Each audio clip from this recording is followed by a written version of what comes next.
Hello guys. நம்ம கார்த்திக் கதையில March 17 என்ன நடக்க போகுது அப்படிங்கிறத பத்தி தாங்க இந்த வீடியோல இப்போ நம்ம பார்க்க போறோம். இந்த வீடியோவுக்கு மறக்காம லைக் பண்ணிக்கோங்க. நீங்க லைக் பண்றது தான் எங்களுக்கு அடுத்த வீடியோ போடுறதுக்கு ரொம்ப இன்ட்ரெஸ்டிங்கா இருக்கும். ஸோ மறக்காம லைக் பண்ணிட்டு இந்த வீடியோவை தொடர்ந்து பாருங்க. என்ன நடக்குது அப்படின்னு பார்த்துக்கிட்டிங்கன்னா, பஞ்சாயத்துல வந்துட்டு வில்லிக்கும் அந்த வில்லனுக்கும் எந்தவித சம்மந்தமும் இல்லை அப்படின்னு முடிவு பண்ணிட்டாங்க. அப்போ ஊர் தலைவர் சொல்றாரு, இங்க பாருங்க ஈஸ்வரி அம்மா, நீங்க சொன்ன மாதிரியே இவங்க ரெண்டு பேருக்கும் எந்தவித சம்பந்தமும் இல்லை அப்படின்னு சொல்லியாச்சு. அப்ப ஈஸ்வரி வந்து நேரா வில்லனை பார்த்து, இங்க பாரு, இதுக்கப்புறம் என் தங்கச்சியை பயன்படுத்தி எனக்கு எதிராவோ இல்லை என் குடும்பத்துக்கு எதிராவோ எதுவும் பண்ணணும் அப்படின்னு நினைச்சா அவ்வளவுதான். இதை கேட்டதும் அந்த சிவனாண்டி சொல்றாரு, ஏன் ஈஸ்வரி, நீ தேவையில்லாம வந்துட்டு இதெல்லாம் பண்ணிக்கிட்டு இருக்க. ஈஸ்வரி சொல்றாங்க, இங்க பாரு, இத்தனை நாளும் என் தங்கச்சியை வச்சு என் குடும்பத்துக்கு எதிராக என்னெல்லாம் பண்ணிக்கிட்டு இருந்த அப்படிங்கிறத எனக்கு நல்லாவே தெரிஞ்சு போச்சு. ஸோ இதுக்கப்புறம் ஒன்னாலும் என் குடும்பத்துக்கு எந்த வகையிலையும் பாதிப்பு வராது. இது கேட்டதும் அவரு சொல்றாரு, இங்க பாரு, உன்னை சும்மா விட மாட்டேன். அதுக்கு ஈஸ்வரி சொல்றாங்க, உன்னால முடிஞ்சதை பார்த்துக்கோ அப்படின்னு சொல்லிட்டு நேரா சந்திராவை பார்த்து, வா சந்திரா, நம்ம வீட்டுக்கு போகலாம் அப்படின்ட்டு கிளம்புறாங்க. அப்ப வில்லி அவங்க ஹஸ்பண்டை பார்த்துட்டு ரொம்ப சோகமா அந்த இடத்துல இருந்து போறாங்க. அப்போ சிவனாண்டியும் முத்தும் வந்துட்டு ரொம்ப கோவத்துல நின்றுட்டு இருக்காங்க. பஞ்சாயத்து தலைவர் நேரா சிவனாண்டிய பார்த்து, இங்க பாருப்பா, ஊர் வழக்கத்தை நீ மாத்தவே கூடாது, உனக்கு நல்லாவே தெரியும். இதுக்கப்புறம் அந்த சந்திராவை நீ போய் தனியா சந்திக்கிறதோ இல்ல அவங்கள பார்த்து பேசுறதோ இல்ல அவங்க குடும்பத்துக்குள்ள போயிட்டு ஏதாவது பேசுறதோ எதுவும் பண்ணக்கூடாது, சரியா அப்படின்னு சொல்ல, இதை கேட்டதும் அவரும் சரி அப்படின்னு சொல்லிட்டு அந்த இடத்துல இருந்து கிளம்புறாரு. முத்துவும் சிவனாண்டியும் வீட்டுக்கு போறாங்க. அப்போ முத்து நேரா அவங்க மருமகனை பார்த்து, மவனே, இப்படி நடக்கும் அப்படின்னு நான் கொஞ்சம் கூட எதிர்பார்க்கலடா. அது என்னடா ஈஸ்வரி டக்குன்னு இப்படி ஒரு முடிவெடுத்துட்டா? அதுக்கு வில்லன் சொல்றாரு, ஆமா சித்தப்பா, என் சந்திரா ஏன் கூடவே இருக்கா, எந்த பிரச்சனையும் இல்லை அப்படின்னு நினைச்சுக்கிட்டு இருந்தேன். ஆனா அவ பொசுக்குன்னு இப்படி ஒரு முடிவெடுப்பா அப்படின்னு நான் நினைச்சு கூட பார்க்கவே இல்லை. சந்திரா என்கிட்ட ஒரு வார்த்தை சொல்லியிருந்தா கண்டிப்பா நான் இதுக்கு ஒத்துக்கிட்டு இருந்திருக்க மாட்டேன். வா சந்திரா, நம்ம எல்லாருமே ரொம்ப சந்தோஷமா வாழ்வோம் அப்படின்னு சொல்லியிருப்பேன். பட் அவ கேட்காம எனக்காக இப்படி ஒரு முடிவெடுத்திருக்கா. நான் எப்படியும் ஊரு தலைவன் ஆகணும் அப்படிங்கிறது தான் அவளோட ஆசை. அதுக்காக எந்த எல்லைக்கு வேணாலும் போவேன் அப்படின்னு சொன்னான். ஆனா இந்த அளவுக்கு போவா அப்படின்னு நான் கொஞ்சம் கூட எதிர்பார்க்கவே இல்லை அப்படின்னு. இதை கேட்டதும் அந்த முத்து சொல்றாரு, ஆமாடா மவனே, மருமவ மேல ரொம்ப பாசமா இருக்காடா, அதான் அவ இப்படி ஒரு முடிவெடுத்துட்டா. இதை கேட்டதும் முத்து சொல்றாரு, இங்க பாருடா மவனே, இது எல்லாத்துக்கும் யாரு காரணம் தெரியுமா? அந்த டிரைவர் பையன். அவன் தான் வந்துட்டு உங்க ரெண்டு பேரு விஷயத்த பத்தி அந்த ஈஸ்வரி கிட்ட சொல்லுது. அதனாலதான் அவ இப்படி ஒரு முடிவெடுத்திருக்கா.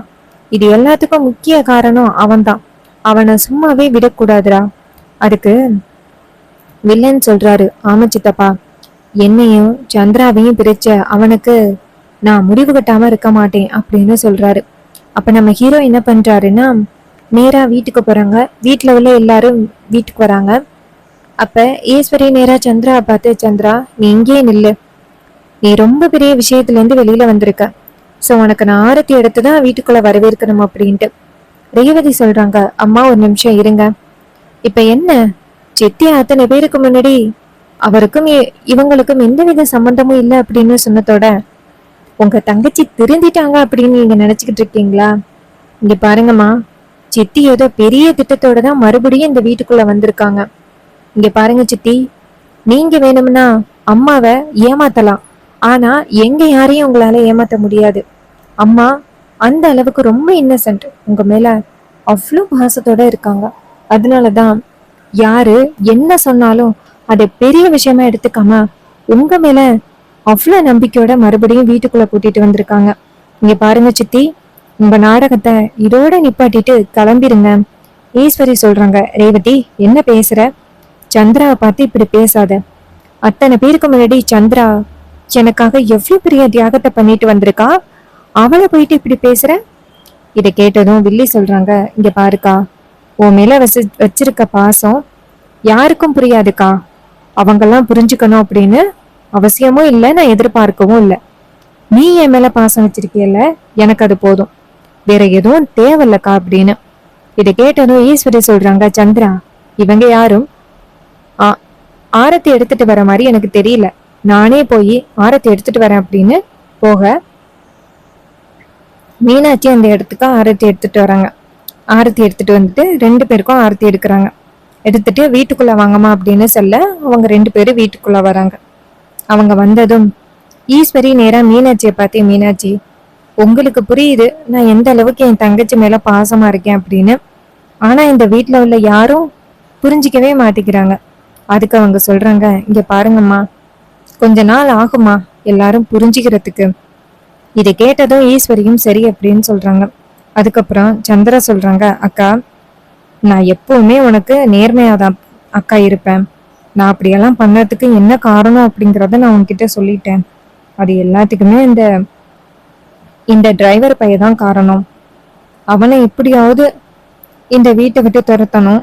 உனக்கு அடிக்கடி அவன் பிரச்சனை கொடுத்துக்கிட்டே இருக்கான். அவனை எப்படியாவது அனுப்பணும் அப்படிங்கிற ஒரு காரணத்துக்காக மட்டும்தான் அந்த சிவனாண்டி கூட சேர்ந்து நான் இப்படி ஒரு காரியத்தை பண்ணிட்டேன். நான் பண்ணது எல்லாமே தப்புதான்க்கா. ஆனா எல்லாம் நான் உனக்காக தான்க்கா பண்ணேன். நீ புரிஞ்சுப்ப அப்படின்னு நினைக்கிறேன். ஈஸ்வரி சொல்றாங்க, சந்திரா, நான் புரிஞ்சுக்காம எங்க போயிட போறேன். என் தங்கச்சி எனக்கு நல்லது பண்ணிருப்பா அப்படின்னு எனக்கு நல்லாவே தெரியும். சோ நீ கவலைப்படாத. இதுக்கப்புறம் உன்னை யாரும் வந்துட்டு சந்தேகப்பட மாட்டோம்.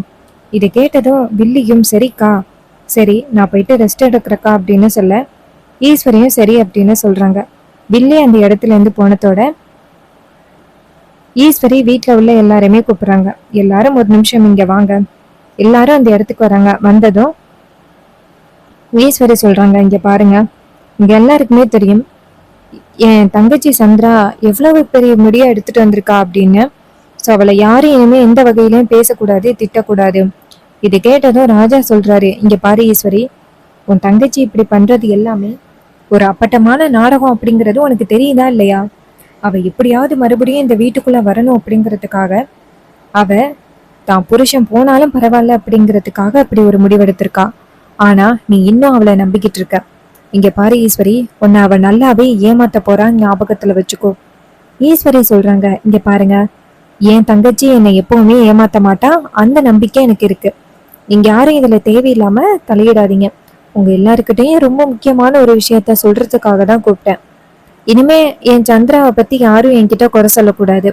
அவளை பத்தி இனிமே யாரும் என்கிட்ட எதுவும் சொல்லவும் கூடாது அப்படின்னு சொல்லிட்டு ஈஸ்வரி அந்த இடத்துல இருந்து போறாங்க. அப்போ ராஜா சொல்றாரு, பாத்தியா மாப்ள என்ன பேசிட்டு போறா அப்படின்னு. அவளால இந்த குடும்பத்துல எவ்வளவு பெரிய பிரச்சனைகள் வந்துச்சு. அது எது வந்தாலும் பரவாயில்ல அப்படின்ட்டு அவ பேசுறா. அவ பண்றது கொஞ்சம் கூட சரியே இல்லை. எப்பதான் அவ பண்றது எல்லாம் தப்பு அப்படிங்கிறத உணரப் போறாளோ தெரியல. அப்ப அந்த இடத்துக்கு வில்லி கெத்தா வராங்க. வந்துட்டு, என்னாச்சு, எல்லாரும் புலம்பிக்கிட்டு இருக்கீங்க போல. வீட்டை விட்டு வெளியில போனவ திருப்பி வீட்டுக்குள்ளேயே வரமாட்டா அப்படின்னு நீங்க நினைச்சு ரொம்ப சந்தோஷமா இருந்திருப்பீங்க போல. இப்ப நான் வந்துட்டேன். இனிமே நீங்க எல்லாரும் எப்படி சந்தோஷமா இருக்க போறீங்க அப்படிங்கறத நானும் பாக்குறேன். டே டிரைவர் பையலே, என்னை பத்தி அக்கா கிட்ட போட்டு கொடுத்து என்னை வீட்டை விட்டு அனுப்புற அளவுக்கு நீ பிளான் பண்ணிட்டியல்ல. இங்க பாருடா, உன்னையும் விட மாட்டேன், இந்த குடும்பத்தையும் விட மாட்டேன். அப்ப ஹீரோ சொல்றாரு, இங்க பாருங்க, இப்பயாவது திருந்தி அத்தைக்கு உண்மையா இருங்க. அதை விட்டுட்டு மறுபடி இதே மாதிரி தப்பு பண்ணிக்கிட்டே இருக்காதீங்க.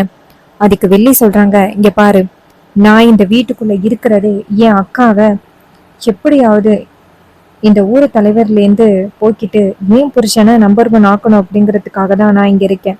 ஆனா நீ அது எல்லாத்தையுமே காலி பண்ணிட்டு என்ன என் புருஷன்கிட்டேருந்து பிரிச்சுட்டியல்ல, இது எல்லாத்துக்கும் முக்கிய காரணமா இருக்கிற உன்னை நான் சும்மா விட மாட்டேன்.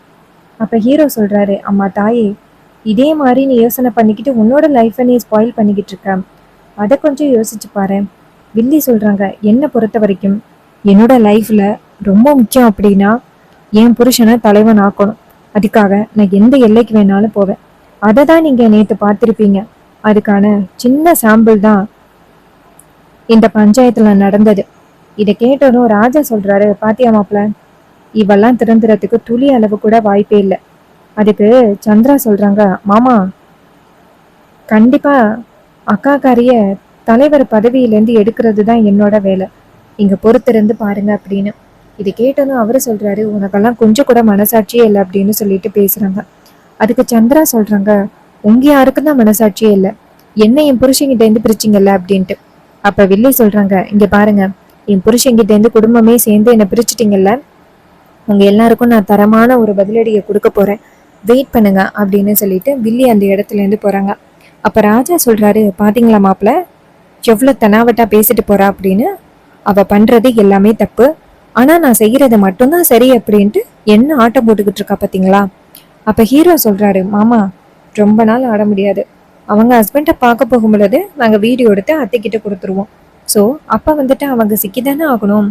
இது கேட்டதும் ராஜா சொல்றாரு, ஆமா மாப்பிள்ள, அது ஒண்ணு இருக்குல்ல, இவ கண்டிப்பா அந்த சிவனாண்டிய பார்க்க போகாம இருக்கவே மாட்டான், அவளால பார்க்காமயே இருக்க முடியாது, கண்டிப்பா போவாள்ல, ஸோ அதை வச்சு இவளை ஈஸ்வரி கிட்ட பிரிச்சு கொடுக்கலாம் அப்படின்ட்டு.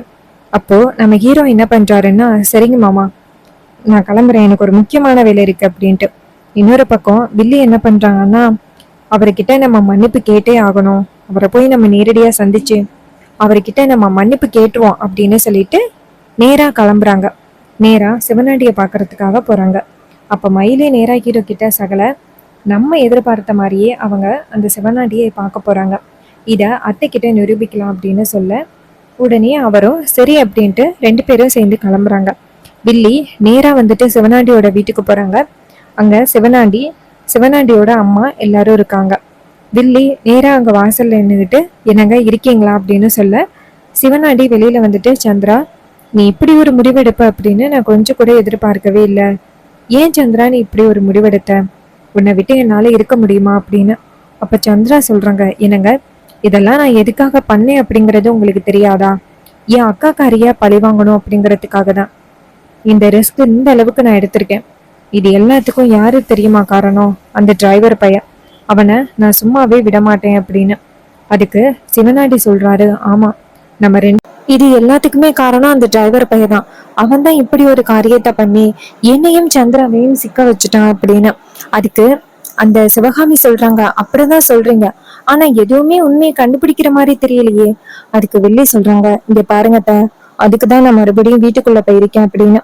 இன்னொரு பக்கம் மயிலும் நம்ம ஹீரோவும் என்ன பண்றாங்கன்னா, வீட்டு ஜன்னல் வழியா இவங்க எல்லாருமே ஒன்னா நின்று பேசிக்கிட்டு இருக்கிறத அப்படியே வீடியோ எடுக்கிறாங்க. அப்ப மயிலே நேரா ஹீரோ கிட்ட, சகல இந்த வாட்டி சின்னத்தை சரியா மாத்துனாங்க, இதுல இருந்து அவங்க தப்பிக்கணும் அப்படின்னு நினைச்சா கூட அவங்களுக்கு எந்த வகையிலயும் வந்துட்டு ஒரு வார்த்தை கூட கிடைக்காது, ஏன்னா இவங்க எல்லாரும் வந்துட்டு பேசிக்கிறது நல்ல ரெக்கார்டடா இருக்கு அப்படின்னு சொல்லி பேசுறாங்க. அப்ப ஹீரோ சொல்றாரு, ஆமா சரி ரெக்கார்டு எடுங்க அப்படின்ட்டு. அப்படியே பேசுறது எல்லாத்தையுமே ரெக்கார்டு எடுத்ததும் மயிலு சொல்றாரு, சகல இதை கொண்டு போய் அத்தை கிட்ட கொடுத்தாலே போதும் அப்படின்ட்டு. நேரா வீட்டுக்கு வராங்க. வீட்டுக்கு வந்ததே நேரா மயிலு வந்துட்டு, அத்தை அத்தை எங்க இருக்கீங்க, உங்ககிட்ட ரொம்ப முக்கியமான ஒரு விஷயத்த காமிக்கணும் வாங்க அப்படின்னு. ஈஸ்வரி அந்த இடத்துக்கு வந்துட்டு, சொல்லுங்க பெரியமாப்ல, என்ன என்கிட்ட சொல்லணும் அப்படின்னு. அதுக்கு அவரு சொல்றாரு, அத்தை நீங்க நினைச்சுக்கிட்டு இருக்கீங்க உங்க தங்கச்சி உங்களுக்கு உண்மையா இருக்காங்க, பஞ்சாயத்தை கூட்டி அத்தனை பேருக்கு முன்னாடி வந்துட்டு அந்த சிவனாண்டிக்கும் உங்க தங்கச்சிக்கு எந்தவித சம்பந்தமும் இல்லை அப்படின்னு சொன்னீங்க, ஆனா இப்ப உங்க தங்கச்சி யார தெரியுமா பார்க்க போயிருக்காங்க, அந்த சிவனாண்டியை தான் பார்க்க போயிருக்காங்க, உங்களுக்கு முன்னாடியே அவங்க 2 பேருக்கும் எந்த சம்மந்தமும் இல்லை அப்படின்னு சொல்லிட்டு சும்மாதான் வந்து அந்த மாதிரி பண்ணியிருக்காங்க. ஆனா பாத்தீங்களா, இப்ப மறுபடியும் அவங்க வந்து ஹஸ்பண்டை தான் பார்க்க போயிருக்காங்க, இங்க போயிட்டு உங்க தங்கச்சியை பாருங்க, அவங்க ரூம்ல இல்ல. இதை கேட்டதும் ஈஸ்வரி சொல்றாங்க, என் தங்கச்சி கண்டிப்பா என்னை மீறவே மாட்டா அப்படின்னு. நேரா ரூமுக்குள்ள போய் பாக்குறாங்க. பார்த்தா அங்க வந்துட்டு சந்திராவை காண. அதை பார்த்துதான் அவங்களுக்கு ஷாக்கிங்கா இருக்கு. சந்திரா எங்க போன அப்படின்னு சத்தம் வர்றாங்க. மயில சொல்றாரு, அத்தை அவங்க எங்க போனாங்க அப்படிங்கறது இந்த வீடியோல இருக்கு பாருங்க அப்படின்ட்டு வீடியோவை காமிக்கிறாங்க. அதுல சந்திரா வந்துட்டு மறுபடியும் அந்த சிவனாண்டி கூட பேசிக்கிட்டு இருக்கிறது அப்படியே இருக்கு. ராஜா சொல்றாரு, ஈஸ்வரி நான் அப்பவே சொன்னேன், அவ திருந்துறதுக்கு வாய்ப்பே இல்லை அப்படின்னு சொன்னேன், பாத்தியா அப்படின்னு.